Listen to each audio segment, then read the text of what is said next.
До кога битолските ученици ќе чекаат градоначалникот Коњановски да им обезбеди превоз до училиштата? И првата недела од октомври помина, а проблемот се уште не е решен. 240 денари до Демирхисар, 260 денари до Добрушево, 400 денари до Ресен. По толку треба да одвојат секој ден учениците од овие места за да дојдат на училиште во Битола. Ниту едно семејство не може да ги издржи овие трошоци, а градоначалникот, кој требаше досега да ја заврши постапката за избор на превозници, мува не го лази. Наместо да го реши проблемот на децата, тој се развозува со авион до Брисел и назад, заедно со уште 8 службеници и функционери од општината.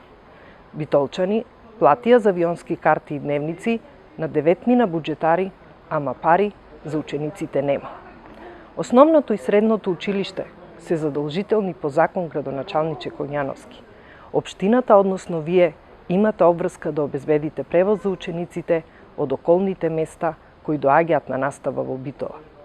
Вашата неспособност секојдневно ги изложува на трошоци семејствата на сите ученици за кои Битола требаше да биде регионален образовен центар. Учениците почнаа или да не одат на настава, или со автостоп да доаѓаат и заминуваат од Битола. За волја на вистината, ДПМН е познато по аферите со ученичкиот превоз. Битолчани добро ги паметат случаите Транспортер 1 и 2. Коњановски беше советник кога образованието во Битола се пустосеше. Сега, како градоначалник, веројатно ја продолжува погубната традиција.